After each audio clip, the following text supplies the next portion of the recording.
and welcome to Business Daily. I'm Lee Ji-yoon in Seoul. We have a lot lined up for you today, so let's get started with a glimpse of the day's highlights. The polls are now open for the people of Britain to vote on whether or not the country should leave the European Union. We bring you the latest on the Brexit referendum. This week, the government scrapped plans to build a new airport in the country's southeast, instead saying it will expand Gimhae Airport in Busan. We'll sit down with an expert to talk about this.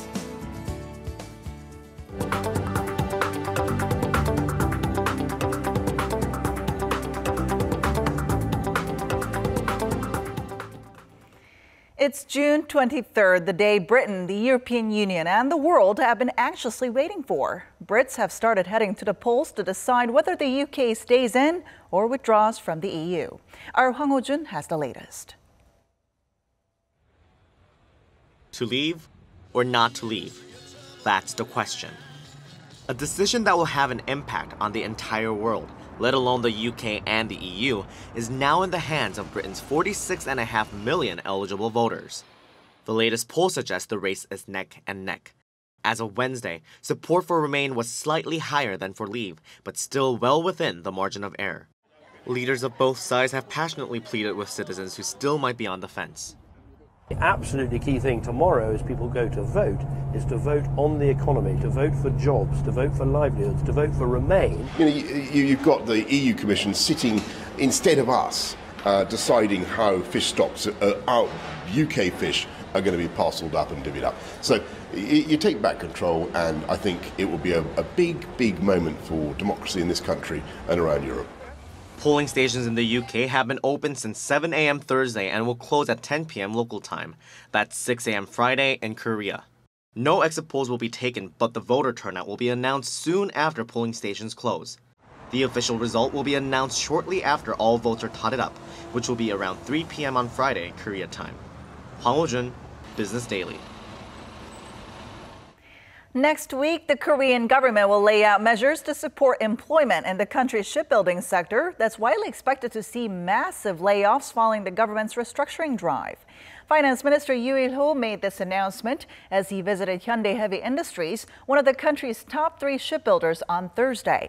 He said the government will discuss all possible measures to prevent employment instability and minimize the negative impact the restructuring move will have on regional economies. Gyeongsangnam-do province, which has a high concentration of the country's shipyards, saw its jobless rate rise by 1.2 percentage points, even as the overall unemployment rate has dropped. Korea's exports to China dropped for an 11th straight month in May. It was only during the 2008 global financial crisis that local outbound shipments to its largest trading partner posted a downward streak for that long. Korea International Trade Association says exports to China came in at around $9.9 billion last month, down roughly 9% from a year earlier. The pace of decline, however, saw considerable improvements from April, as Korea's outbound shipments to China had been posting double-digit drops since December. The report says key export products like semiconductors and auto parts have been suffering from sluggish Chinese demand. Now, another European referendum we had discussed on this show was the world's first vote on normalizing a basic income, that is, free money for all, regardless of need. The Swiss earlier this month had rejected that motion, but Europe continues to think over the possibilities of basic income. Our Eunice Kim tells us more. On June 5th, Swiss voters had their say on Universal Basic Income, or UBI. No strings attached, untaxed cash that supporters said could be a mode of new welfare, at a time when hundreds of thousands of Swiss face the possibility of losing their jobs to technology. The results left little room for dispute, 77% against, 23% for. That motion may have been quashed, but the momentum gained is sparking debate across the world. What is the best way to address the growing wealth gap, complicated by advances in technology widely expected to cut the number of overall jobs? And there are a couple experiments in the pipeline in Europe to launch next year. To the north, the government in Finland is preparing a basic income pilot project for a 2-year run. It will select up to 10,000 people at random to receive a scaled-back 550 euros, roughly $620 per month, to determine whether UBI could help simplify the country's welfare system in a sustainable way. Meanwhile, the local government of the Dutch Utrecht city will roll out basic income to 250 citizens currently receiving welfare benefits. There will be at least 6 test groups under which participants will have varied stipends according to different work conditions. More could come as the UK and New Zealand are said to be mulling over their own studies. In Korea, though the idea is relatively new, the merits of universal basic income are being discussed as the country considers the future of its welfare system. Eunice Kim, Business Daily. The long battle between Gadeokdo Island and Miryang over the construction of a new airport ended without a winner. Instead, the Korean government has decided to expand the existing Gimhae International Airport located in the outskirts of Busan. And today we take a look at what the impact of this decision will be. Back in 2006, late President Roh Moo-hyun proposed building a new airport in the southeastern Yeongnam region by the year 2025.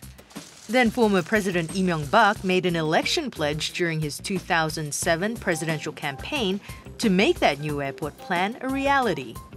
But in 2011, President Lee dropped the plan as regional conflicts intensified. At the time, President Park Geun-hye, who was Lee's political rival, pledged to revive the plan in a 2012 presidential campaign.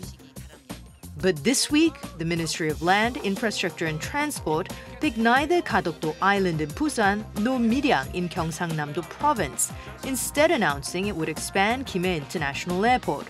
Why? The conclusion was reached through a comprehensive study of aviation safety, economic feasibility, accessibility, and environmental conditions. Now, will the renewed Gimhae Airport help boost business and tourism in the Yeongnam region, as well as the Korean economy as a whole? Let's find out.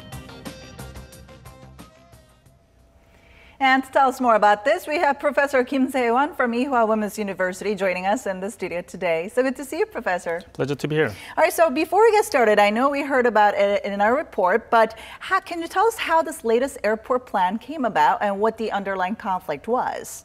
Well, in 2006, President Roh Moo-hyun has started a public discussion on having a new international airport in Gyeongsang area. But that idea has been adopted by President Lee Myung-bak, and he became very interested in having another new airport in the region. But finally, he canceled the project because the benefit from the airport is much smaller than that of the cost of the building new airport. And that idea has been recycled again in the last presidential election, and that became the presidential candidates' pledge between Park Geun-hye and Moon Jae-in. And after that, there was huge competition between local governments in hosting a new local airport. Then what has been the conflict behind it, though? Well, the conflicts comes with the economic related to economic benefit. It is known that a new international airport will have such a huge forward and backward economic benefits to the regions.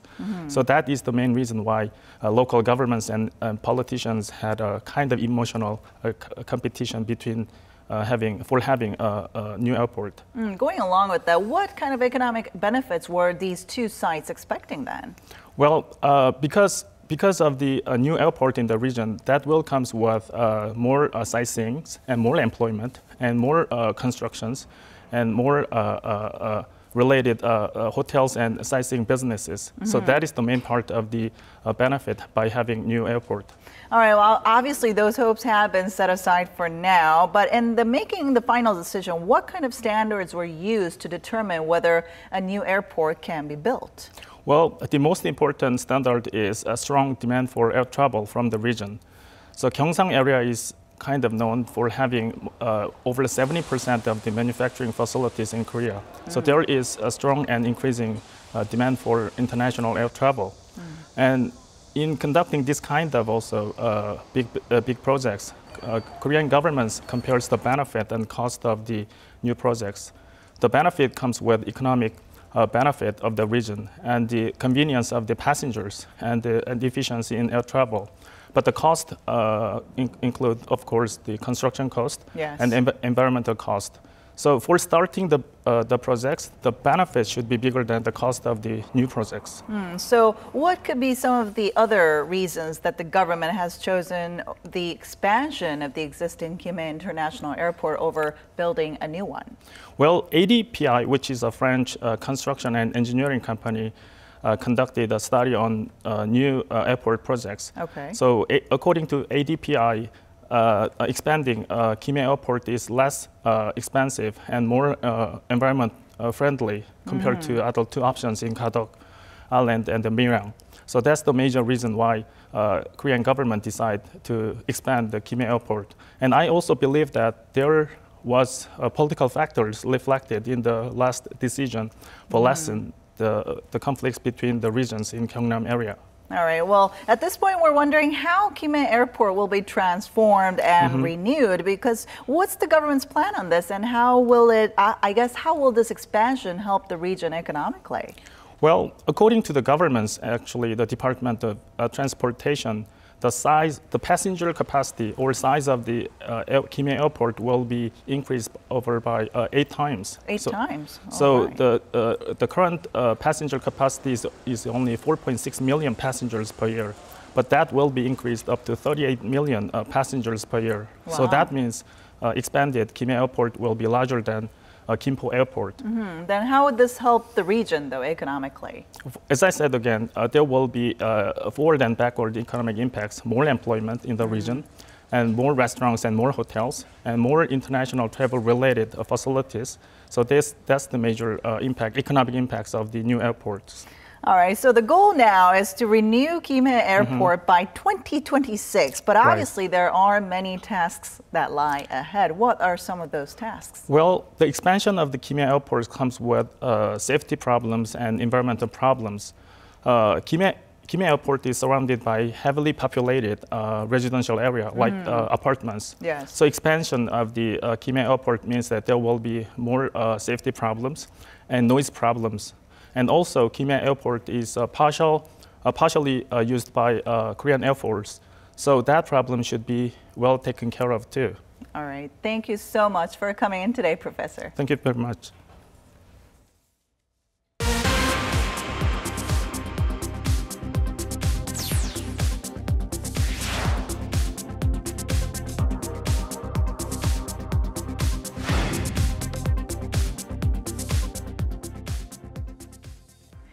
Korea's second largest automaker, Kia Motors, ranked first in one of the auto industry's most closely watched quality surveys.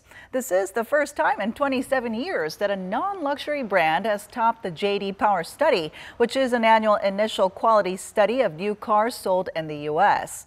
Kia was first among 33 automakers, moving up from second place a year ago, with the runner-up being Porsche. Kia's sister company and Korea's biggest automaker, Hyundai Motor, came in third. Bottom was Daimler AG's smart mini cars, which scored well below next to last Fiat and third to last Volvo. This list was compiled from more than 80,000 surveys from owners of 2016 model year new vehicles. More Koreans used credit and debit cards to make purchases in the month of May. According to a report by the Credit Finance Association, card spending jumped roughly 22% last month to $54 billion compared to the same month last year. The amount put on credit cards spiked almost 23% from the year before, and spending on debit cards also rose by 18%. The report says such an increase is mainly due to the government's designation of May 6th as a temporary holiday, which did create a long 4-day weekend. Data showed that the increase was seen mainly in payments for hotels and other kinds of accommodation. Aside from the extra holiday, the report added that a surge in tax and utility fee payments made with credit cards also played a part in the rise. Some local food companies are trying to find microorganisms native to Korea that come with novel benefits, and they're seeing some good results after many years of experiments. The findings have also saved Korea's millions of dollars worth of imports. Our Lee Joo-young has the story. On the outside, it looks like any other bread. But in reality, these 28 varieties, which are the fruit of joint research between Korea's bakery giant SPC Group and Seoul National University, are so popular that 200,000 of them have been sold daily since their rollout in April. I heard it didn't come out too long ago, so I tried it. It's crispy on the outside, but soft on the inside. What makes these breads so special, though, is the fact that they're made using natural yeast indigenous to Korea. After 11 years of combing through some 10,000 species of microorganisms, we were able to find the right one extracted from Korea's traditional yeast, nuruk, to make bread. The country's biggest yogurt maker, Korea Yakult, is also another company that's been at the forefront of bacteria research. Since its establishment 40 years ago, the firm has managed to cultivate Korea's very own probiotics lactobacillus. We have been importing a lot of microbes, but if we develop our own resources, then we can save at least several $1 million worth of imports. And the company has already reaped some benefits, canceling out $173 million it would have paid for imports. It has also established a library of 4,000 strains of lactobacilli and developed 22 types for product use. Experts add that more research on bacteria using Korea's very own fermented products like kimchi should follow to give the country a greater competitive edge on a global scale. Lee Ju-young, Business Daily.